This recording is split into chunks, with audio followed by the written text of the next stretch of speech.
E xa unha imaxe habitual na Illa de Arousa, mariñeiros e veciños en xeral colaborando na retirada de lixo mariño, un problema global que no municipio insular queren atallar concienciando e sensibilizando. A iniciativa impulsada pola Confraría da Illa leva recollida xa 43 toneladas dende 2019. 43 toneladas que se retiraron de aquí da contorno da costa de Illa de Arousa, que son 37 km de costa, gracias aos nosos vixiantes que desinteresadamente no seu horario de traballo e incluso sin estar no seu horario de traballo recollen esa basura que deixan os turistas, as mariscadoras, os paseantes que van a dar unha volta polas playas. O proxecto conseguiu mobilizar neste tempo unha gran masa de xente a través de distintas campañas. Darlle visibilidade a esta problemática é a segunda parte desta iniciativa, pendurando as imaxes na internet. A xente non lle gusta moito que se saquen estas cousas de cando falamos de basura ou así, pero é a realidade, é dicir, temos que deixar de barrer dunha vez por todas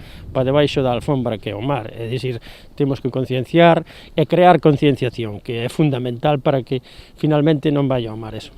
Neste 2022, a loita contra o lixo mariño continúa na Arousa con varias accións que xa están a preparar. Confían tamén en que a banca reedite o seu proxecto Plancton, que, por exemplo, organizou esta limpeza nas praias insulares o ano pasado. Este ano xa temos unha folla de ruta creada para facer limpiezas tamén no illote areoso, de aparellos que están perdidos ou incluso xidoiros, limpiezas de playas en colaboración cos estudiantes. Seguro que se o programa Plancton siga adiante tamén faceremos cousas con eles. Este tipo de recollidas permiten a retirada de todo tipo de lixo, dende os problemáticos microplásticos ata botellas, rodas ou restos de aparellos de pesca.